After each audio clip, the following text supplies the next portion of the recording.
ਸਤਿ ਸ਼੍ਰੀ ਅਕਾਲ, ਸਵਾਗਤ ਹੈ ਸਾਰੇ ਹੀ ਦਰਸ਼ਕਾਂ ਦਾ ਪੰਜਾਬ ਇਸ ਵੇਲੇ ਦਾ ਖਾਸ ਨਿਊਜ਼ ਬੁਲੇਟਿਨ ਵੇਖ ਰਹੇ ਹੋ ਤੁਸੀਂ ਤੇ ਮੈਂ ਹਾਂ ਤੁਹਾਡੇ ਨਾਲ ਗਗਨਦੀਪ ਸਿੰਘ। ਅੱਜ ਦੀ ਇਸ ਬੁਲੇਟਿਨ ਦੀ ਸ਼ੁਰੂਆਤ ਨਵਜੋਤ ਸਿੰਘ ਸਿੱਧੂ ਤੋਂ ਕਰਾਂਗੇ। ਨਵਜੋਤ ਸਿੰਘ ਸਿੱਧੂ ਦਿੱਲੀ ਤੋਂ ਬਾਅਦ ਸਿੱਧਾ ਜਲੰਧਰ ਪਹੁੰਚਦੇ ਨੇ ਤੇ ਜਲੰਧਰ ਪਹੁੰਚ ਕੇ ਨਵਜੋਤ ਸਿੰਘ ਸਿੱਧੂ ਦੇ ਵੱਲੋਂ 5 ਨਿਕਾਤੀ ਏਜੰਡੇ ਦੇ ਉੱਤੇ ਸਭ ਤੋਂ ਵੱਡਾ ਬਿਆਨ ਦਿੱਤਾ ਜਾਂਦਾ ਹੈ। ਨਵਜੋਤ ਸਿੰਘ ਸਿੱਧੂ ਦਾ ਕਹਿਣਾ ਹੈ ਕਿ ਜਿਸ ਤਰ੍ਹਾਂ ਕੈਪਟਨ ਅਮਰਿੰਦਰ ਸਿੰਘ ਨੇ ਥਰਮਲ ਪਲਾਂਟਾਂ ਦੇ ਸਮਝੌਤੇ ਰੱਦ ਕਰਨ ਦੀ ਤਰਤੀਬ ਅੱਗੇ ਵਧਾਈ ਹੈ, ਇਸ ਦਾ ਭਾਵ ਹੈ ਕਿ ਆਉਣ ਵਾਲੇ ਦਿਨਾਂ ਦੇ ਵਿੱਚ ਬਹੁਤ ਵੱਡੇ ਫੈਸਲੇ ਹੋ ਸਕਦੇ ਨੇ। ਵੱਡਾ ਬਿਆਨ ਨਵਜੋਤ ਸਿੰਘ ਸਿੱਧੂ ਨੇ ਕੈਪਟਨ ਅਮਰਿੰਦਰ ਸਿੰਘ ਦੀ ਆਉਣ ਵਾਲੇ ਦਿਨਾਂ ਦੀ ਕਾਰਗੁਜ਼ਾਰੀ ਨੂੰ ਲੈ ਕੇ ਦਿੱਤਾ। ਪਹਿਲਾਂ ਬਿਆਨ ਸੁਣਦੇ ਹਾਂ ਤੇ ਫਿਰ ਇਸ ਦੇ ਉੱਤੇ ਅੱਗੇ ਵਧਾਂਗੇ। ਜਿਹੜੇ ਫਾਲਟੀ ਪੀਪੀਏਜ਼ ਨੇ, ਬਿਜਲੀ ਦੇ ਜਿਹੜੇ ਐਗਰੀਮੈਂਟ ਨੇ, ਮੈਂ ਇਹ ਗਰਵ ਨਾਲ ਕਹਿ ਸਕਦਾ ਕਿ ਸ਼ਾਇਦ ਹੀ ਕੋਈ ਹਿੰਦੁਸਤਾਨ 'ਚ ਐਸਾ ਸੂਬਾ ਹੋਵੇ ਜਿਹੜਾ 10,000 ਕਰੋੜ ਤੋਂ ਉੱਤੇ ਸਬਸਿਡੀ ਬਿਜਲੀ ਦੀ ਕਿਸਾਨ ਵੀਰਾਂ ਨੂੰ ਔਰ ਆਮ ਲੋਕਾਂ ਨੂੰ ਦਿੰਦਾ ਹੋਵੇ, ਚਾਹੇ ਉਹ ਬੈਕਵਰਡ ਕਲਾਸ ਹੈ, ਚਾਹੇ ਉਹ BPL ਹੈ, ਚਾਹੇ ਉਹ ਫਰੀडम ਫਾਈਟਰਸ ਨੇ। 200 ਯੂਨਿਟ ਬਿਜਲੀ ਦੇ ਉਹਨਾਂ ਨੂੰ ਫ੍ਰੀ ਦਿੱਤੇ ਜਾਂਦੇ ਆ ਤੇ ਕਿਸਾਨਾਂ ਨੂੰ ਬਿਜਲੀ ਫ੍ਰੀ ਹੈ। ਅਗਰ ਤੁਸੀਂ ਦਿੱਲੀ ਦਾ ਮਾਡਲ ਦੇਖੋ ਤੇ ਦਿੱਲੀ ਦੇ ਵਿੱਚ ਇਸ 10,000 ਕਰੋੜ ਤੋਂ ਦੀ ਸਬਸਿਡੀ ਦੀ ਤੁਲਨਾ ਦੇ ਅਨੁਸਾਰ 1700 ਕਰੋੜ ਦੀ ਸਬਸਿਡੀ ਦਿੱਤੀ ਜਾਂਦੀ ਹੈ। ਨੰਬਰ 2, ਜਿਹੜੀ ਇੰਡਸਟਰੀਅਲ ਔਰ ਕਮਰਸ਼ੀਅਲ ਯੂਸੇਜ ਦੀ ਬਿਜਲੀ ਦਿੱਤੀ ਜਾਂਦੀ ਹੈ ਉਹ ਵੀ ਦਿੱਲੀ ਨਾਲੋਂ ਕਿਤੇ ਸਸਤੀ ਹੈ ਪੰਜਾਬ ਦੇ ਵਿੱਚ। ਨੰਬਰ 3, ਪੰਜਾਬ ਸਰਕਾਰ ਦੇ ਜਿਹੜੇ ਅਦਾਰੇ ਨੇ PSPCL, 30% ਬਿਜਲੀ ਦੀ ਉਪਜ ਕਰਦੀ ਹੈ ਔਰ 18 ਪੈਸੇ ਸਸਤੀ ਬਿਜਲੀ ਦਿੰਦੀ ਹੈ। ਵੈਲਫੇਅਰ ਸਟੇਟ ਹੋਣ ਦੇ ਨਾਤੇ ਆਪਣਾ ਦਾਇਿਤਵ ਨਿਭਾਉਂਦੇ ਹੋਏ 18 ਪੈਸੇ ਖਰੀਦ ਤੋਂ ਸਸਤੀ ਬਿਜਲੀ ਦਿੰਦੀ ਹੈ, ਨੁਕਸਾਨ ਝੇਲ ਕੇ, ਲੇਕਿਨ ਲੋਕਾਂ ਪ੍ਰਤੀ ਆਪਣੇ ਹੱਕ ਅਦਾ ਕਰਦੀ ਹੈ। ਦਿੱਲੀ ਦੇ ਵਿੱਚ ਨਾ ਤੇ ਉਹਨਾਂ ਦੀ ਕੋਈ ਉਤਪਾਦਨ ਹੈ ਤੇ ਇਹ ਜਿਹੜਾ ਦਾਇਿਤਵ ਹਜ਼ਾਰਾਂ ਨੂੰ ਇੰਪਲੋਏ ਕਰਕੇ PSPCL ਤੇ ਔਰ ਪੰਜਾਬ ਦੇ ਸਰਕਾਰੀ ਅਦਾਰੇ, ਬਿਜਲੀ ਵਾਲੇ ਅਦਾਰੇ ਕਰਦੇ ਨੇ, ਉੱਥੇ ਟਾਟਾ ਤੇ ਰਿਲਾਇੰਸ ਕਰਦਾ ਦਿੱਲੀ 'ਚ ਔਰ ਕੋਈ ਬਿਜਲੀ ਦਾ ਉਤਪਾਦਨ ਨਹੀਂ ਹੁੰਦਾ। ਉਧਰ ਨਵਜੋਤ ਸਿੰਘ ਸਿੱਧੂ ਨੇ ਕਿਸਾਨੀ ਅੰਦੋਲਨ ਨੂੰ ਲੈ ਕੇ ਵੀ ਟਿੱਪਣੀ ਕੀਤੀ ਹੈ। ਨਵਜੋਤ ਸਿੰਘ ਸਿੱਧੂ ਨੇ ਕਿਹਾ ਕਿ ਕੈਪਟਨ ਅਮਰਿੰਦਰ ਸਿੰਘ ਨੂੰ ਜਲਦ ਤੋਂ ਜਲਦ ਵਿਧਾਨ ਸਭਾ ਦਾ ਸੈਸ਼ਨ ਸੱਦਣਾ ਚਾਹੀਦਾ ਹੈ, ਜਿਸ ਸੈਸ਼ਨ ਦੇ ਵਿੱਚ ਇਹਨਾਂ ਖੇਤੀ ਕਾਨੂੰਨਾਂ ਨੂੰ ਪੰਜਾਬ ਸਰਕਾਰ ਦੇ ਵੱਲੋਂ ਮੁੱਢੋਂ ਰੱਦ ਕਰ ਦਿੱਤਾ ਜਾਣਾ ਚਾਹੀਦਾ ਹੈ। ਤੇ ਮੈਂ ਅੱਜ ਵੀ ਕਹਿ ਰਿਹਾ ਕਿ ਕਾਂਗਰਸ ਹਾਈ ਕਮਾਂਡ ਦੇ ਨਿਰਦੇਸ਼ ਅਨੁਸਾਰ ਜਿਹੜਾ 18 ਨਿਕਾਤੀ ਪ੍ਰੋਗਰਾਮ ਦਿੱਤਾ ਗਿਆ ਹੈ ਉਹ ਲਾਗੂ ਹੋ ਕੇ ਹੀ ਰਹੇਗਾ, ਉਹ ਲਾਗੂ ਕਰਨਾ ਪਏਗਾ। ਔਰ ਕੁਝ ਅਰਸਾ ਪਹਿਲਾਂ ਮੈਂ CM ਪੰਜਾਬ ਦੇ ਕੋਲ ਕੁਝ ਪ੍ਰਾਇੋਰਿਟੀ, ਜਿਨ੍ਹਾਂ ਨੂੰ ਪਹਿਲ ਦੀ ਤਰਜੀਹ ਦੇਣੀ ਚਾਹੀਦੀ ਹੈ, ਕੁਝ ਪ੍ਰਾਇੋਰਿਟੀ ਏਰੀਆਜ਼ ਲੈ ਕੇ ਗਿਆ ਸੀ। ਲੋਕ ਪੱਖੀ ਜਿਹੜੀਆਂ ਮੰਗਾਂ ਨੇ, ਲੋਕਾਂ ਦੀ ਆਵਾਜ਼ ਜਿਹੜੀ ਧਰਤੀ ਫਾੜ ਕੇ ਆਉਂਦੀ ਹੈ, ਸਭ ਤੋਂ ਪਹਿਲਾਂ ਜਿਹੜੇ 3 ਕਾਲੇ ਕਾਨੂੰਨ ਨੇ,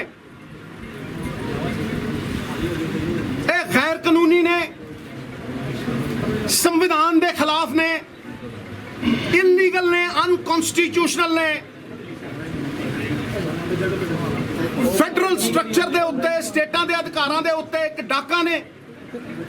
ਇਸ ਕਰਕੇ ਸਿਰੇ ਤੋਂ ਪੰਜਾਬ ਜਿਹਨੇ ਮੁੱਢ ਬੰਨਿਆ, ਸਰਕਾਰ ਨੂੰ ਟਾਰਚ ਬੀਅਰਰ ਬਣ ਕੇ, ਜਿਸ ਤਰ੍ਹਾਂ SYL ਵੇਲੇ ਸਟੈਂਡ ਲਿੱਤਾ ਗਿਆ ਸੀ, ਉਸੇ ਤਰ੍ਹਾਂ ਕੱਲੀਆਂ ਅਮੈਂਡਮੈਂਟਾਂ ਨਾਲ ਨਹੀਂ, ਇਹਨਾਂ ਨੂੰ ਸਿਰੇ ਤੋਂ ਨਕਾਰ ਕੇ ਇਹ ਕਹਿਣਾ ਬਣਦਾ ਹੈ ਕਿ ਅਸੀਂ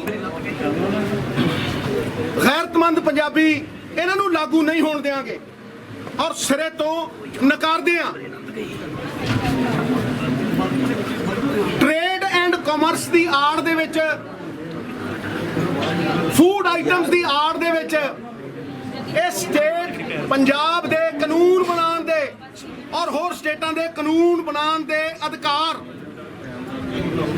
ਦੇ ਉੱਤੇ ਡਾਕਾ ਹੈ। ਉਧਰ ਇਸ ਮਸਲੇ ਨੂੰ ਲੈ ਕੇ ਰਵਨੀਤ ਬਿੱਟੂ ਦਾ ਵੀ ਪ੍ਰਤੀਕਰਮ ਹੈ। ਰਵਨੀਤ ਬਿੱਟੂ ਨੇ ਸਿੱਧੇ ਤੌਰ ਦੇ ਉੱਤੇ ਸੱਦਾ ਆਪਣੇ ਵਿਰੋਧੀ ਧਿਰਾਂ ਨੂੰ ਮਾਰਿਆ। ਰਵਨੀਤ ਬਿੱਟੂ ਨੇ ਸੁਖਬੀਰ ਸਿੰਘ ਬਾਦਲ ਦਾ ਨਾਮ ਲੈਂਦਿਆਂ ਇਹ ਗੱਲ ਆਖੀ ਹੈ ਕਿ ਲੋਕ ਸਭਾ ਦੇ ਵਿੱਚ ਸਾਡੇ ਪੰਜਾਬ ਦੇ ਸਿਰਫ 13 ਮੈਂਬਰ ਪਾਰਲੀਮੈਂਟ ਨੇ, ਜਿਨ੍ਹਾਂ ਦੇ ਵਿੱਚੋਂ 2 ਭਾਜਪਾ ਦੀ ਝੋਲੀ ਦੇ ਵਿੱਚ ਨੇ ਤੇ 11 ਅਸੀਂ ਇਕੱਠੇ ਹੋ ਕੇ ਪੰਜਾਬ ਦੀ ਏਕਤਾ ਦਾ ਸਬੂਤ ਦੇ ਸਕਦੇ ਹਾਂ ਤੇ ਆਓ ਸਾਡੇ ਨਾਲ ਰਲ ਮਿਲ ਕੇ ਪਾਰਲੀਮੈਂਟ ਦੇ ਵਿੱਚ ਪ੍ਰਦਰਸ਼ਨ ਕਰੀਏ ਤੇ ਇਸ ਸਾਰੇ ਕਿਸਾਨਾਂ ਦੇ ਅੰਦੋਲਨ ਨੂੰ ਅਸੀਂ ਵੀ ਅੱਗੇ ਵਧਾਈਏ। ਹਜੇ ਮਾੜੀ ਮੋਟੀ ਗੱਲ ਮੈਂ ਸਮਝਦਾ, ਇਹ ਅਸੀਂ ਅੱਗੇ ਸਮਝਦੇ ਨਹੀਂ ਸੀ, ਪਰ ਮੈਂ ਸਮਝਦਾ ਸੁਖਬੀਰ ਇਹਨਾਂ ਨਾਲੋਂ ਵੀ ਸਿਆਣਾ, ਉਹ ਗੱਲ ਸਮਝ ਜਾਂਦਾ ਬਈ ਇੱਥੇ ਅਸੀਂ ਇੱਕ ਦੂਜੇ ਦੇ ਉਲਟ ਬੋਲ ਕੇ ਪੰਜਾਬ ਦੇ ਐਮਪੀ ਤਾਂ ਪਹਿਲਾਂ ਹੀ ਆਪਾਂ 13 ਹੈ, ਆਪਾਂ ਇੱਥੇ ਤਾਂ ਇਕੱਠੇ ਹੋ ਕੇ ਯੂਨਿਟੀ ਦਿਖਾ ਕੇ ਕਿਸਾਨਾਂ ਦੇ ਮੁੱਦਿਆਂ ਲਈ ਠੀਕ ਆ। ਅਸੀਂ ਉਹ ਵੀ ਭੁੱਲ ਜਾਂਦੇ ਕਈ ਵਾਰ ਵੀ ਤੁਸੀਂ ਬਿੱਲ ਤਾਂ ਵਿੱਚ ਕੈਬਨਿਟ ਦੇ ਬੈਠੇ ਸੀ। ਹਰਸਿਮਰਤ ਜੀ ਆਪ ਤੁਹਾਡੇ ਕੱਲ ਕਹਿ ਰਹੇ ਸੀ, ਮੇਰੇ ਸਤਿਕਾਰਯੋਗ ਇਹ ਕਹਿ ਰਹੇ ਸੀ ਵੀ ਹਾਂ ਅਸੀਂ ਟਰਾਈ ਕੀਤਾ 2 ਮਹੀਨੇ, ਮੰਨੇ ਵੀ ਜਦੋਂ ਇਹ ਬਿੱਲ ਆਏ ਅਸੀਂ ਮੰਤਰੀ ਸੀਗੇ, ਅਸੀਂ ਸਹਿਯੋਗੀ ਸੀ, ਅਸੀਂ ਟਰਾਈ ਕੀਤਾ ਲੋਕਾਂ ਨੂੰ ਮਨਾਉਣ ਲਈ। ਫੇਰ ਆ ਕੇ ਜਿੱਦਣ ਬਿੱਲ ਪਾਸ ਹੋ ਗਿਆ, ਜਾਂ ਇੱਕ ਵੀ ਗੱਲ ਝੂਠ ਆ, ਸਦਨ 'ਚ ਕਿਉਂ ਅਸਤੀਫਾ ਨਹੀਂ ਦਿੱਤਾ ਜਦੋਂ ਪ੍ਰਧਾਨ ਮੰਤਰੀ ਬਿੱਲ ਪਾਸ ਕਰ ਰਿਹਾ ਸੀ? ਦੋਨੋਂ ਘਰ ਵਾਲਾ ਕਾਰਜ ਨੇ ਜਾ ਕੇ ਅਸਤੀਫਾ ਜਿਹੜਾ ਰਾਤ ਨੂੰ ਲੁਕ ਕੇ ਕੋਠੀ 'ਚ ਅਸਤੀਫਾ ਦਿੱਤਾ ਜਾ ਕੇ। ਅਬ ਮਾਰਦੇ ਪਾਰਲੀਮੈਂਟ ਅਸਤੀਫਾ ਚੱਕ ਕੇ ਜਦੋਂ ਬਿੱਲ ਪਾਸ ਹੋ ਰਿਹਾ ਸੀ, ਕਿਉਂ ਨਾ ਦਿੱਤਾ? ਤੇ ਦੂਜੀ ਗੱਲ ਬੀਬਾ ਜੀ, ਮੇਰੀ ਤਾਂ ਇੱਕੋ ਹੀ ਬੇਨਤੀ, ਮੈਂ ਬੀਬਾ ਜੀ ਨੂੰ ਤਾਂ ਕਹਿ ਨਹੀਂ ਸਕਦਾ, ਪਰ ਮੈਂ ਕਹਿਣਾ ਜੇ ਇਹ ਰਾਤ ਤੁਸੀਂ ਸੁਖਬੀਰ ਬਾਦਲ ਜੀ ਨੂੰ ਵੀ ਕਹੋ ਤੇ ਤੁਸੀਂ ਵੀ ਆਜੋ, ਆਪਾਂ ਇਕੱਠੇ ਰਾਤ ਨੂੰ ਡਰਾਮਾ ਕਾਹਨੂੰ ਕਰਨੇ ਆ? ਆਪਾਂ ਸਾਰੇ ਰਾਤ ਇਕੱਠੇ ਪਾਰਲੀਮੈਂਟ ਦੇ ਵਿੱਚ ਕੱਟਦੇ ਆ। ਕਰੋ ਹਿੰਮਤ, ਕਰੋ ਪਹਿਲ। ਕਿਸੇ ਨੂੰ ਕਹਿਣਾ ਬੜਾ ਸੌਖਾ ਹੈ, ਕਿਸੇ ਨੂੰ ਕਦੇ ਮੀਡੀਆ ਕਿਸੇ ਨੂੰ ਛੱਡਦਾ ਨਹੀਂ, ਸੱਚਾਈ ਮੂਹਰੇ ਲਿਆਉਂਦਾ। ਅਸੀਂ ਤਾਂ ਬੀਬਾ ਜੀ 8 ਮਹੀਨੇ ਦੇ ਸੜਕਾਂ 'ਤੇ ਪਏ, ਤਾਂ ਪਾਰਲੀਮੈਂਟ ਆ ਜਿੱਥੇ ਅੰਦਰ AC ਵੀ ਚੱਲਦਾ, ਪੱਖੇ ਵੀ ਚੱਲਦੇ ਆ, ਇੱਥੇ ਤਾਂ ਕਾਰਪੈਟ ਗਲੀਚੇ ਵਿਛੇ ਹੋਏ ਆ ਥੱਲੇ, ਇੱਥੇ ਪੈਣਾ ਕੀ ਔਖਾ ਹੈ? ਅਸੀਂ ਤਾਂ ਉਹ ਜੰਤਰ ਮੰਤਰ ਆ ਜਿਹੜਾ ਉਹਦੇ ਲਗਾਤਾਰ 4 ਮਹੀਨੇ, ਉਦੋਂ ਬਾਅਦ ਕਰੋਨਾ ਹੋਇਆ ਜਦੋਂ ਗੈਪ ਪਿਆ, ਨਹੀਂ 4 ਮਹੀਨੇ ਉਸ ਸੜਕ ਤੇ ਪਏ ਆ, ਫੁੱਟਪਾਥ ਤੇ ਪਏ ਆ ਕਿਸਾਨਾਂ ਦੇ। ਉਧਰ ਖੇਤੀ ਕਾਨੂੰਨਾਂ ਨੂੰ ਲੈ ਕੇ ਹਰਸਿਮਰਤ ਕੌਰ ਬਾਦਲ ਨੇ ਵੀ ਲਗਾਤਾਰ ਬਿਆਨਾਂ ਦੀ ਝੜੀ ਲਾਈ ਹੋਈ ਹੈ। ਹਰਸਿਮਰਤ ਕੌਰ ਬਾਦਲ ਵੀ ਲਗਾਤਾਰ ਡਟੇ ਹੋਏ ਨੇ ਇਹਨਾਂ ਖੇਤੀ ਕਾਨੂੰਨਾਂ ਦੇ ਵਿਰੋਧ ਦੇ ਵਿੱਚ। ਹਰ ਰੋਜ਼ ਤਖਤੀ ਲੈ ਕੇ ਪਾਰਲੀਮੈਂਟ ਦੇ ਗੇਟ ਦੇ ਉੱਤੇ ਖੜੇ ਨਜ਼ਰ ਆਉਂਦੇ ਨੇ ਸੁਖਬੀਰ ਸਿੰਘ ਬਾਦਲ ਅਤੇ ਹਰਸਿਮਰਤ ਕੌਰ ਬਾਦਲ। ਹਰਸਿਮਰਤ ਕੌਰ ਬਾਦਲ ਨੇ ਵੱਡਾ ਬਿਆਨ ਦਿੱਤਾ ਹੈ ਕਿ ਆਓ ਰਲ ਮਿਲ ਕੇ ਰਾਸ਼ਟਰਪਤੀ ਦੇ ਕੋਲ ਚੱਲੀਏ ਅਤੇ ਇਹਨਾਂ ਖੇਤੀ ਕਾਨੂੰਨਾਂ ਨੂੰ ਰੱਦ ਕਰਵਾਉਣ ਦੇ ਵਿੱਚ ਰਾਸ਼ਟਰਪਤੀ ਤੋਂ ਮਦਦ ਮੰਗੀਏ। ਅਸੀਂ ਲਗਾਤਾਰ ਜਦੋਂ ਤੋਂ ਪਾਰਲੀਮੈਂਟ ਸ਼ੁਰੂ ਹੋਇਆ ਹੈਗਾ ਜਾਂ ਜਦੋਂ ਤੋਂ ਇਹ ਕਿਸਾਨੀ ਬਿੱਲ ਆਏ ਨੇ, ਅਸੀਂ ਲਗਾਤਾਰ ਕਿਸਾਨ ਦੇ ਪੱਖ ਦੀ ਗੱਲ ਹਰ ਪਲੇਟਫਾਰਮ 'ਤੇ ਰੱਖੀ ਜਾ ਰਹੇ ਹਾਂ। ਇਸ ਸੈਸ਼ਨ ਵਿੱਚ ਵੀ ਪੂਰਾ ਜ਼ੋਰ ਹਰ ਰੋਜ਼ ਅਡਜਰਨਮੈਂਟ ਮੋਸ਼ਨ ਪਾਸ ਕਰਕੇ ਕਿ ਸਾਡੇ ਕਿਸਾਨਾਂ ਦੀ ਚਰਚਾ, ਜਿਹੜੇ ਕਾਨੂੰਨ ਰੱਦ ਕਰਨੇ, ਇਹਦੀ ਚਰਚਾ ਕੀਤੀ ਜਾਏ ਤਾਂ ਕਿ 500 ਕਿਸਾਨ ਜਿਨ੍ਹਾਂ ਨੇ ਆਪਣੀ ਜਾਨਾਂ ਗਵਾ ਦਿੱਤੀਆਂ ਨੇ, ਇਹ ਰੁਕੇ ਤੇ ਕਿਸਾਨ ਖੁਸ਼ੀ ਆਪਣੇ ਘਰੇ ਜਾਣ। ਲੇਕਿਨ ਅਫਸੋਸ ਦੀ ਗੱਲ ਕਿ ਸਰਕਾਰ ਪੂਰਾ ਹਫਤਾ ਕੱਢਦਾ, ਜਦ ਦੇਖਿਆ ਕਿ ਇਹਨਾਂ ਸੁਣਨ ਦਾ ਕੋਈ ਇਰਾਦਾ ਨਹੀਂ ਹੈਗਾ, ਫਿਰ ਮੈਂ ਦੂਜੀ ਪਾਰਟੀਆਂ ਨੂੰ ਮੈਂ ਅਪੀਲ ਕੀਤਾ ਕਿ ਆਪਾਂ ਸਾਰੇ ਇਕੱਠੇ ਹੋ ਕੇ ਆਪਾਂ ਰਾਸ਼ਟਰਪਤੀ ਦੇ ਕੋਲ ਜਾਈਏ। ਜੇ 5 ਮਹੀਨੇ 6-8 ਮਹੀਨੇ ਤੋਂ ਕਿਸਾਨ ਬੈਠੇ ਨੇ, ਉਹਨਾਂ ਦੀ ਨਹੀਂ ਸੁਣ ਰਹੇ ਹੈਗੇ। ਇੱਥੇ ਕਿਸਾਨ ਹੁਣ ਦਿੱਲੀ ਪਹੁੰਚ ਗਏ ਨੇ, ਇੱਥੇ ਸੰਸਦ ਲਗਾ ਕੇ ਇੱਥੇ ਆਪਣੀ ਆਵਾਜ਼ ਸੁਣਾਉਣਾ ਜਾਂ ਉਹਨਾਂ ਦੀ ਨਹੀਂ ਪੁੱਛ ਰਹੇ, ਹਾਊਸ ਦੇ ਅੰਦਰ ਸਾਨੂੰ ਨਹੀਂ ਗੱਲ ਚੱਕਣ ਦੇ ਰਹੇ। ਤਾਂ ਆਪਾਂ ਫਿਰ ਚੱਲੀਏ ਰਾਸ਼ਟਰਪਤੀ ਜੀ ਦੇ ਕੋਲ, ਜਿਹੜੇ ਸਾਡੇ ਦੇਸ਼ ਦੀ ਜਨਤਾ ਦੇ ਕਸਟੋਡੀਅਨ ਹੈਗੇ, ਇਸ ਦੇਸ਼ ਦੇ ਹੈਡ ਹੈਗੇ, ਤੇ ਉਹਨਾਂ ਨੂੰ ਦੱਸੀਏ ਕਿ ਇਹ ਸੰਵਿਧਾਨ ਦਾ ਕਿਵੇਂ ਉਲੰਘਣ ਪਾਰਲੀਮੈਂਟ ਦੇ ਵਿੱਚ ਕੀਤਾ ਜਾ ਰਿਹਾ। ਤੇ ਮੈਨੂੰ ਖੁਸ਼ੀ ਹੈ ਦੱਸਦੇ ਹੋਏ ਕਿ ਸਾਨੂੰ 8 ਪਾਰਟੀਆਂ ਨੂੰ ਉਹਨਾਂ ਨੇ ਸ਼ਨੀਵਾਰ ਵਾਸਤੇ ਸਮਾਂ ਦਿੱਤਾ ਹੈ। ਅੱਜ ਮੈਂ ਪਾਰਲੀਮੈਂਟ 'ਚ ਜਾ ਕੇ ਦੂਜੀ ਸਾਰੀ ਵੱਡੀ ਪਾਰਟੀਆਂ ਨੂੰ, TMC ਨੂੰ, DMK ਤੋਂ ਇੱਥੇ ਤਾਈਂ ਕਾਂਗਰਸ ਤਾਈਂ ਨੂੰ ਵੀ ਮੈਂ ਅਪੀਲ ਕੀਤੀ ਹੈ ਕਿ ਕਿਸਾਨਾਂ ਦੇ ਮੁੱਦੇ 'ਚ ਆਪਾਂ ਕਿਸੇ ਦੇ ਮਗਰ ਲੱਗਣ ਨੂੰ ਤਿਆਰ ਹਾਂ, ਲੇਕਿਨ ਇਹ ਮੁੱਦਾ ਇਹ ਹੱਲ ਹੋਏ। ਜੇ ਰਾਸ਼ਟਰਪਤੀ ਜੀ ਨੇ ਸਾਨੂੰ ਸਮਾਂ ਦਿੱਤਾ ਹੈ, ਤੁਸੀਂ ਸਾਡੇ ਨਾਲ ਚਲੋ, ਅਸੀਂ ਤੁਹਾਡੇ ਮਗਰ ਚਲਾਂਗੇ, ਤੁਸੀਂ ਨਾਲ ਚਲੋ। ਜੇ ਪੂਰਾ ਵਿਪਕਸ਼ ਇਕੱਠਾ ਹੋ ਕੇ ਰਾਸ਼ਟਰਪਤੀ ਜੀ ਕੋਲ ਜਾਂਦਾ ਹੈ ਤੇ ਉੱਥੇ ਰੱਖਦਾ, ਇਸ ਕਿਸਾਨਾਂ ਦੀ ਗੱਲ ਨੂੰ ਰੱਖਦਾ ਕਿ ਇੱਥੇ ਕਿਸਾਨਾਂ ਦੇ ਕਾਨੂੰਨ ਰੱਦ ਕਰਨ ਦੀ ਗੱਲ ਕਰਨ ਵਾਸਤੇ ਉਹ ਦਬਾਅ ਪਾਉਣ, ਤੇ ਹੁਣ ਇਹ ਵਿਪਕਸ਼ ਦੇ ਹੱਥ ਵਿੱਚ ਜੇ ਸਾਡੇ ਨਾਲ ਆਊਗਾ ਤੇ ਹੋਰ ਕਿਸਾਨਾਂ ਦੀ ਸ਼ਾਨ ਵੱਧਦੀ ਹੈ। ਜੇ ਉਹਨਾਂ ਨੇ ਆਪਣੀ ਸਿਆਸਤ ਖੇਡਣੀ ਫਿਰ ਸਾਨੂੰ ਤਾਂ ਸਮਾਂ ਮਿਲਿਆ, ਅਸੀਂ ਤਾਂ ਜਾ ਕੇ ਆਪਣੀ ਕਿਸਾਨਾਂ ਦੀ ਗੱਲ ਕਰਾਂਗੇ।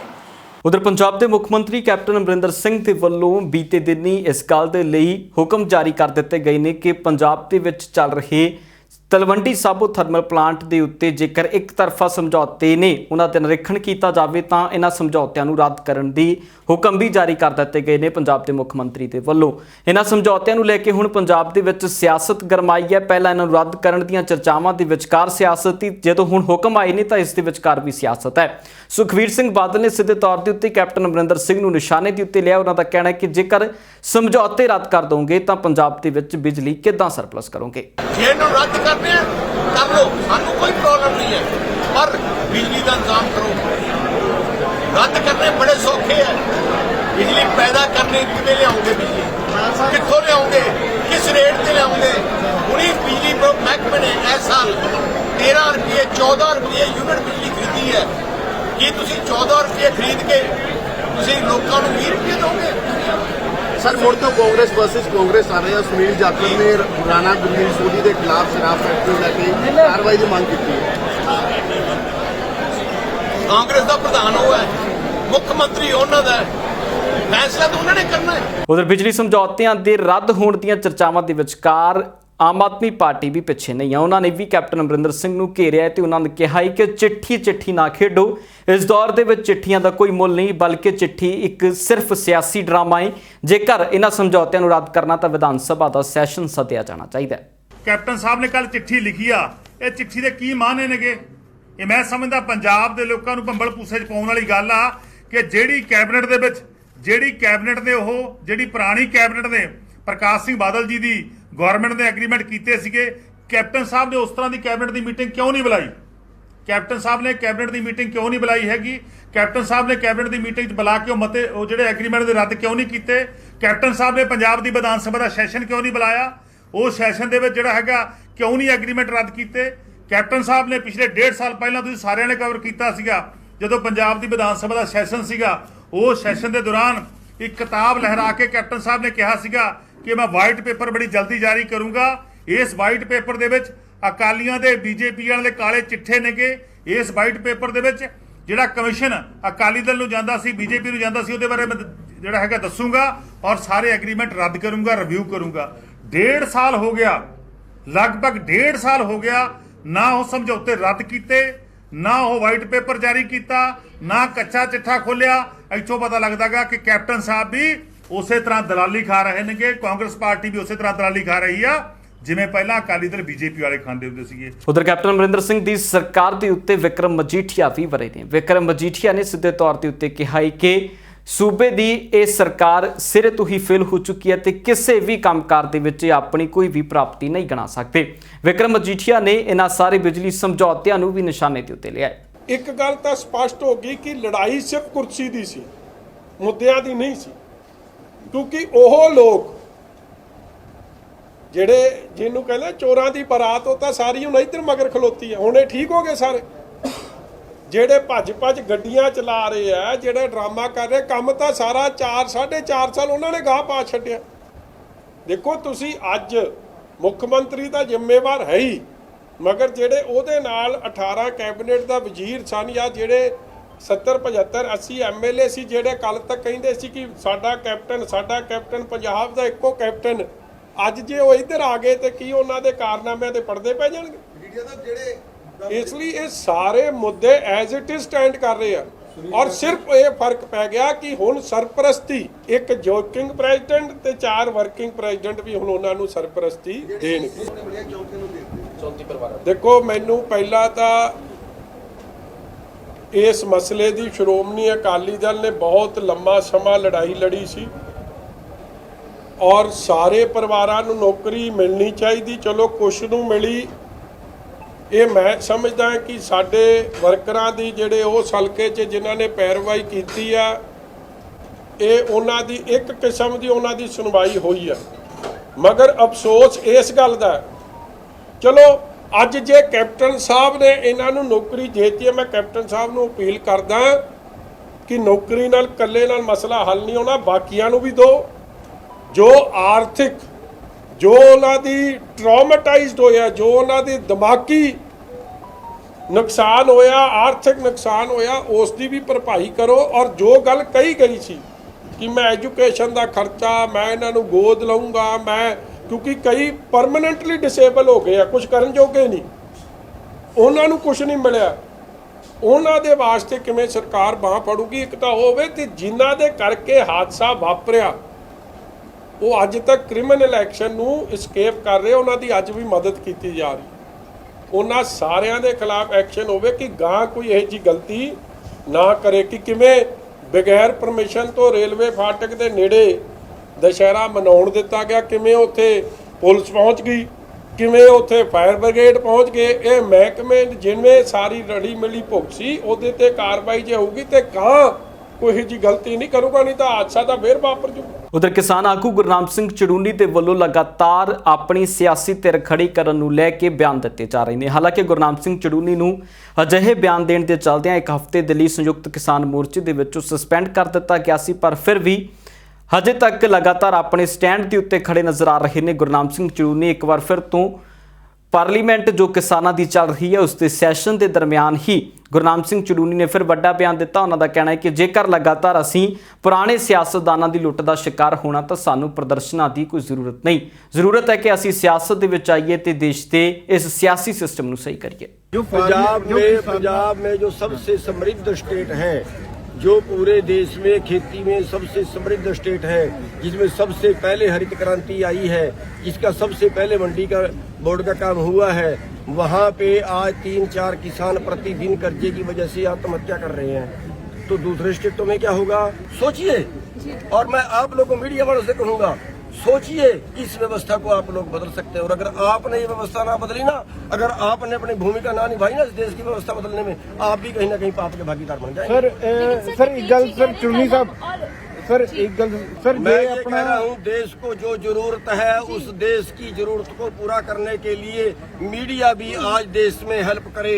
हमारे ऊपर ठेका नहीं है ये सर सब मीडिया के साथ में। सर ये 3 क्वेश्चन सर ये 3 लॉ खत्म हो जाते हैं। अब आप अपना टाइम बांट लीजिए, किसको कौन सा सवाल पहले करना है। आप दो लोग इकट्ठे सवाल कर लो। ਉਧਰ ਗੁਰਨਾਮ ਸਿੰਘ ਚੜੂਨੀ ਦੇ ਇਸ ਬਿਆਨ ਦੇ ਉੱਤੇ ਸਿੱਧਾ ਚੱਲਾਂਗੇ ਨੌਜਵਾਨ ਸਿਆਸਤਦਾਨ ਦੇ ਵੱਲ। ਇਹ ਨੌਜਵਾਨ ਸਿਆਸਤਦਾਨ ਉਹ ਨੇ ਜੋ ਆਉਣ ਵਾਲੇ ਦਿਨਾਂ ਦੇ ਵਿੱਚ ਸਿਆਸਤ 'ਚ ਆਪਣੇ ਪੈਰ ਅਜ਼ਮਾਉਣ ਜਾ ਰਹੇ ਨੇ ਤੇ ਇਹਨਾਂ ਤੋਂ ਸੁਣਾਂਗੇ ਕਿ ਆਖਰਕਾਰ ਗੁਰਨਾਮ ਸਿੰਘ ਚੜੂਨੀ ਦੇ ਸਿਆਸਤ ਵਿੱਚ ਆਉਣ ਦੇ ਬਿਆਨ ਨੂੰ ਕਿਸ ਤਰ੍ਹਾਂ ਵੇਖ ਰਹੇ ਨੇ। ਗੁਰਨੂਰ ਜੀ ਸਿੱਧਾ ਤੁਹਾਡੇ ਵੱਲ ਆਵਾਂਗਾ, ਕਿਸ ਤਰ੍ਹਾਂ ਵੇਖ ਰਹੇ ਹੋ ਗੁਰਨਾਮ ਸਿੰਘ ਚੜੂਨੀ ਦੇ ਇਸ ਬਿਆਨ ਨੂੰ ਕਿ ਗੁਰਨਾਮ ਸਿੰਘ ਚੜੂਨੀ ਦਾ ਇਹ ਬਿਆਨ ਕਿਤੇ ਨਾ ਕਿਤੇ ਸਹੀ ਹੈ ਜਾਂ ਨੌਜਵਾਨ ਪੀੜ੍ਹੀ ਇਸ ਨੂੰ ਕਿਸ ਪੱਖੋਂ ਵੇਖਦੀ ਹੈ? ਹਾਂਜੀ ਗਗਨ ਜੀ, ਜਿਹੜਾ ਸਭ ਤੋਂ ਪਹਿਲਾਂ ਕਿਸਾਨ ਆਗੂ ਧਰਨਾ ਲਾਈ ਬੈਠੇ ਨੇ, ਪਹਿਲੇ ਤਾਂ ਉਹਨਾਂ ਨੂੰ ਮੈਂ ਸਲਾਮ ਕਰਦਾ ਕਿ ਉਹ ਆਪਣੇ ਹੱਕਾਂ ਲਈ ਅੱਜ ਵੀ ਪੂਰੇ ਬੁਲੰਦ ਹੌਸਲੇ ਨਾਲ ਦਿੱਲੀ ਦੀ ਬਰੂਹਾਂ ਤੇ ਬੈਠੇ ਤੇ ਪਾਰਲੀਮੈਂਟ ਦਾ ਸੈਸ਼ਨ ਚਲਾ ਰਹੇ ਆ। ਤੇ ਜਿਹੜਾ ਗੁਰਨਾਮ ਸਿੰਘ ਚੜੂਨੀ ਜੀ ਨੇ ਬਿਆਨ ਦਿੱਤਾ, ਅਸੀਂ ਉਸ ਬਿਆਨ ਦਾ ਵੀ ਸਵਾਗਤ ਕਰਦੇ ਹਾਂ। ਪਰ ਜਿਹੜਾ ਪਹਿਲੇ ਸਾਡੀ ਮੁੱਢਲੀ ਲੜਾਈ ਆ ਉਹ ਹੈਗੀ ਆ ਕਿ ਪਹਿਲੇ ਅਸੀਂ ਇਹ ਲੜਾਈ ਜਿਹੜੀ ਕਾਲੇ ਕਾਨੂੰਨ ਜਿਹੜੇ ਰੱਦ ਕਰਾਉਣੇ ਆ ਉਹ ਅਸੀਂ ਜਿੱਤ ਕੇ ਆਉਣਾ ਤੇ ਉਸ ਤੋਂ ਬਾਅਦ ਇਹ ਕਿਸਾਨਾਂ ਨੂੰ ਇਹ ਵੀ ਵਿਚਾਰਨ ਦੀ ਲੋੜ ਹੈ ਕਿ ਆਪਾਂ ਕਦੋਂ ਤੱਕ ਇਸ ਲੁੱਟ ਖਸੁੱਟ ਦੇ ਸ਼ਿਕਾਰ ਬੰਦੇ ਰਵਾਂਗੇ। ਤੇ ਉਹ ਸ਼ਿਕਾਰ ਬਣਨ ਨਾਲੋਂ ਚੰਗਾ ਕਿ ਆਓ ਆਪਾਂ ਹੀ ਮੈਦਾਨ ਚਾਹੀਏ, ਸਿਆਸੀ ਮੈਦਾਨ ਚਾਹੀਏ ਤਾਂ ਜੋ ਆਪਾਂ ਸਿਆਸਤ ਨੂੰ ਸੁਧਾਰ ਸਕੀਏ ਤੇ ਇੱਕ ਮਾਡਲ ਖੜਾ ਕਰ ਸਕੀਏ ਤੇ ਸਾਰੇ ਦੇਸ਼ ਨੂੰ ਦੱਸ ਸਕੀਏ ਕਿ ਆਮ ਘਰਾਂ ਦੇ ਬੱਚੇ, ਆਮ ਘਰ ਦੇ ਲੋਕ ਵੀ ਸਿਆਸਤ ਕਰ ਸਕਦੇ ਆ ਤੇ ਪੰਜਾਬ ਨੂੰ ਖੜਾ ਕਰਨ 'ਚ ਆਪਣਾ ਯੋਗਦਾਨ ਪਾ ਸਕਦੇ ਆ। ਕਿਉਂਕਿ ਜੇ ਆਪਾਂ ਦੇਖੀਏ ਸਭ ਤੋਂ ਵੱਡੀ ਤਾਕਤ ਜਿਹੜੀ ਆ ਉਹ ਕਲਮ ਦੀ ਆ ਤਾਕਤ। ਉਹ ਕਲਮ ਦੀ ਤਾਕਤ ਨੂੰ ਆਪਣੇ ਹੱਥ 'ਚ ਲੈਣ ਦੀ ਲੋੜ ਹੈ। ਆਪਾਂ ਸਾਰੇ ਲੀਡਰ ਦੇਖ ਲਏ, ਰਵਾਇਤੀ ਲੀਡਰ ਵੀ ਦੇਖ ਲਏ, ਜਿੰਨੀਆਂ ਸਰਕਾਰਾਂ ਨੇ ਹੁਣ ਤੱਕ ਰਾਜ ਕੀਤਾ, ਇਹਨਾਂ ਨੇ ਸਿਰਫ ਸਾਨੂੰ ਬੇਇਨਸਾਫੀ ਦਾ ਪੀੜਿਤ ਬਣਾਇਆ। ਅੱਜ ਹਰ ਵਰਗ ਦੇ ਲੋਕ ਸੜਕਾਂ ਤੇ ਬੈਠੇ ਨੇ, ਨਿਰਾਸ਼ ਬੈਠੇ ਨੇ, ਮੁਸੀਬਤਾਂ ਉਹਨਾਂ ਦੇ ਸਿਰ ਤੇ ਨੇ। ਨੌਜਵਾਨ ਮਤਲਬ ਮਾਯੂਸ ਹੋ ਕੇ ਬਾਹਰਲੇ ਮੁਲਕਾਂ ਨੂੰ ਭੱਜ ਰਹੇ ਆ। ਜਦੋਂ ਆਪਾਂ ਇਹਨਾਂ ਹਾਲਾਤਾਂ ਨੂੰ ਦੇਖਦੇ ਆ ਤੇ ਸਾਡੇ ਮਨਾਂ 'ਚ ਵੀ ਇੱਕ ਜੋਸ਼ ਆਉਂਦਾ, ਸਾਡੇ ਅੰਦਰ ਵੀ ਜੋਸ਼ ਆਉਂਦਾ ਕਿ ਹੁਣ ਇੱਕ ਰੈਵੋਲੂਸ਼ਨਰੀ ਚੇਂਜ ਦੀ ਲੋੜ ਹੈ। ਉਹ ਚੇਂਜ ਤਾਂ ਹੀ ਆ ਸਕਦਾ ਜਦੋਂ ਜਿੰਨੇ ਸੁਹਿਰਦ ਲੋਕ ਜਿਵੇਂ ਕਿਸਾਨ ਆਗੂ ਨੇ, 32 ਜਥੇਬੰਦੀਆਂ ਨੇ, ਜੇ ਸਾਰੇ ਇਕੱਠੇ ਮਿਲ ਕੇ ਆਪਣੀ ਇੱਕ ਸਿਆਸੀ ਧਿਰ ਖੜੀ ਕਰਦੇ ਨੇ ਤੇ ਉਸ ਤੋਂ ਬਾਅਦ ਮੈਨੂੰ ਲੱਗਦਾ ਕਿ ਪੰਜਾਬ ਦੇ ਲੋਕਾਂ ਦੇ ਅੰਦਰ ਇੱਕ ਉਮੀਦ ਆ ਸਕਦੀ ਹੈ। ਉਧਰ ਬੀਤੇ ਦਿਨੀ ਪੂਰੇ ਸੂਬੇ ਦੇ ਵਿੱਚ ਆਸ਼ਾ ਵਰਕਰਾਂ ਦੇ ਵੱਲੋਂ ਵੀ ਆਪਣੀਆਂ ਮੰਗਾਂ ਨੂੰ ਲੈ ਕੇ ਪ੍ਰਦਰਸ਼ਨ ਕੀਤਾ ਗਿਆ। ਸਾਰੇ ਸੂਬਿਆਂ ਦੇ ਡਿਪਟੀ ਕਮਿਸ਼ਨਰ ਦਫ਼ਤਰਾਂ ਦੇ ਬਾਹਰ ਇਹਨਾਂ ਦੇ ਵੱਲੋਂ ਪ੍ਰਦਰਸ਼ਨ ਹੋਇਆ ਹੈ। ਲੁਧਿਆਣਾ ਸ਼ਹਿਰ ਦੇ ਵਿੱਚ ਵੀ ਭਾਰਤ ਨਗਰ ਚੌਂਕ ਦੇ ਵਿੱਚ ਬੈਠ ਕੇ ਆਸ਼ਾ ਵਰਕਰਾਂ ਦੇ ਵੱਲੋਂ ਪ੍ਰਦਰਸ਼ਨ ਕੀਤਾ ਗਿਆ। ਉਹਨਾਂ ਨੇ ਇਸ ਮੌਕੇ ਦੇ ਉੱਤੇ ਸਰਕਾਰ ਦੇ ਉੱਤੇ ਵੱਡੇ ਇਲਜ਼ਾਮ ਲਾਏ ਨੇ। ਉਹਨਾਂ ਦਾ ਕਿਹਾ ਕਿ ਲਗਾਤਾਰ ਮੀਟਿੰਗਾਂ ਦਾ ਦੌਰ ਸਰਕਾਰ ਦੇ ਨੁਮਾਇੰਦਿਆਂ ਦੇ ਨਾਲ ਚੱਲਦਾ ਹੈ, ਪਰ ਕਿਸੇ ਵੀ ਮੀਟਿੰਗ ਦਾ ਅੱਜ ਤੱਕ ਕੋਈ ਹੱਲ ਸਾਹਮਣੇ ਨਹੀਂ ਆਇਆ। ਇਸ ਤੋਂ ਬਾਅਦ ਉਹਨਾਂ ਨੇ ਕਿਹਾ ਕਿ ਜੇਕਰ ਆਉਣ ਵਾਲੇ ਦਿਨਾਂ ਦੇ ਵਿੱਚ ਨਾ ਸਾਡੀਆਂ ਮੰਗਾਂ ਮੰਨੀਆਂ ਗਈਆਂ ਤਾਂ ਕੈਪਟਨ ਅਮਰਿੰਦਰ ਸਿੰਘ ਦੀ ਕੋਠੀ ਵੱਲ ਵੀ ਅਸੀਂ ਰੁਖ ਕਰ ਸਕਦੇ ਹਾਂ। देखो ਜਿਹੜਾ ਅੱਜ ਲੁਧਿਆਣੇ ਦੇ ਵਿੱਚ ਭਾਰਤ ਚੌਂਕ ਹੈ ਇਹ ਸਾਨੂੰ ਬੰਦ ਕਰਨਾ ਪਿਆ ਕਿਉਂਕਿ ਜ਼ਿਲ੍ਹਾ ਪ੍ਰਸ਼ਾਸਨ ਵੱਲੋਂ ਕੋਈ ਮੰਗ ਪੱਤਰ ਸਾਡੇ ਕੋਲ ਲੈਣ ਨਹੀਂ ਪਹੁੰਚਿਆ, ਜਦ ਕਿ ਅਸੀਂ ਪਬਲਿਕ ਨੂੰ ਪਰੇਸ਼ਾਨ ਨਹੀਂ ਕਰਨਾ ਚਾਹੁੰਦੇ ਕਿਉਂਕਿ ਪਬਲਿਕ ਪਹਿਲਾਂ ਹੀ ਸਰਕਾਰਾਂ ਦੀਆਂ ਪਰੇਸ਼ਾਨ ਕੀਤੀਆਂ ਹੋਈਆਂ ਨੇ। ਅਸੀਂ ਤਾਂ ਸਿਰਫ ਤੇ ਸਿਰਫ ਮੰਗ ਪੱਤਰ ਦੇਣਾ ਤੇ ਉਦੋਂ ਤੱਕ ਸਾਡਾ ਜਿਹੜਾ ਜਾਮ ਹੈ ਉਹ ਜਾਰੀ ਰਹੂ। ਸਾਡੀ ਮੇਨ ਮੰਗ ਹੈ ਹਰਿਆਣਾ ਪੈਟਰਨ ਪੰਜਾਬ ਸਰਕਾਰ ਦੇਵੇ, ਪਲੱਸ ਇਨਸੈਂਟਿਵ ਕੀਤਾ ਜਾਵੇ ਆਸ਼ਾ ਵਰਕਰਾਂ ਲਈ ਤੇ ਫੈਸੀਲੇਟਰਾਂ ਲਈ ਫਿਕਸ 4000 ਰੁਪਇਆ ਪਲੱਸ ਇਨਸੈਂਟ ਟੂਰ ਮਨੀ ਕੀਤਾ ਜਾਵੇ ਤੇ ਮਿਨੀਮਮ ਬੇਸ ਡੀਸੀ ਰੇਟ ਘੱਟੋ ਘੱਟ 15000 ਰੁਪਇਆ ਲਾਗੂ ਕੀਤਾ ਜਾਵੇ। ਸਮਾਰਟਫੋਨ ਦਿੱਤੇ ਜਾਣ, ਕਰਮਚਾਰੀਆਂ ਦੀ ਤਰ੍ਹਾਂ ਹਾਦਸਾਗ੍ਰਸਤ ਵਰਕਰਾਂ ਨੂੰ ਸਹੂਲਤਾਂ ਦਿੱਤੀਆਂ ਜਾਣ। ਅਗਲਾ ਸੰਘਰਸ਼ ਅਸੀਂ ਕੈਪਟਨ ਦੀ ਕੋਠੀ ਪਟਿਆਲੇ 'ਚ ਜਿਹੜਾ ਮੋਤੀ ਮਹਿਲ ਆ ਉਸ ਦਾ ਘਰਾਓ ਕਰਾਂਗੇ। ਭਗਵੰਤ ਸਿੰਘ ਸਿੱਧੂ ਦੇ ਕੋਠੀ ਦਾ ਘਰਾਓ ਕਰਾਂਗੇ ਅਸੀਂ ਪੂਰੇ ਜੋਰਾਂ ਸ਼ੋਰਾਂ ਨਾਲ। ਮੈਂ ਬਹੁਤ ਜ਼ਰੂਰੀ ਕੰਮ ਪੀਡੀਐਸ ਦਫ਼ਤਰ ਜਾ ਰਿਹਾ ਸੀ ਤਾਂ ਉਤੋਂ ਲੰਚ ਹੋਣ ਦਾ ਟਾਈਮ ਹੈ ਤੇ ਇੱਥੇ ਚੌਂਕ ਦੇ ਵਿੱਚ ਲੋਕਾਂ ਨੇ ਲਾਤਾ ਧਰਨਾ। ਕੀ ਇਹ ਆਮ ਪਬਲਿਕ ਨੂੰ ਤੰਗ ਕਰਕੇ ਇਹ ਮੰਗਾਂ ਪੂਰੀਆਂ ਹੋ ਸਕਦੀਆਂ? ਦਲਜੀਤ ਸਿੰਘ ਚੀਮਾ ਨੇ ਵੀ ਇਹਨਾਂ ਆਸ਼ਾ ਵਰਕਰਾਂ ਦੇ ਹੱਕ ਦੇ ਵਿੱਚ ਆਵਾਜ਼ ਬੁਲੰਦ ਕੀਤੀ। ਉਹਨਾਂ ਸਿੱਧੇ ਤੌਰ ਦੇ ਉੱਤੇ ਨਿਸ਼ਾਨੇ ਦੇ ਉੱਤੇ ਲਿਆਏ ਕੈਪਟਨ ਅਮਰਿੰਦਰ ਸਿੰਘ ਨੂੰ ਤੇ ਕਿਹਾ ਹੈ ਕਿ ਆਉਣ ਵਾਲੇ ਦਿਨਾਂ ਦੇ ਵਿੱਚ ਜੇਕਰ ਇਹ ਮਸਲੇ ਹੱਲ ਨਹੀਂ ਹੁੰਦੇ ਤਾਂ ਆਸ਼ਾ ਵਰਕਰਾਂ ਦਾ ਸਾਥ ਅਕਾਲੀ ਦਲ ਵੀ ਅੱਗੇ ਆ ਕੇ ਦੇਵੇਗਾ।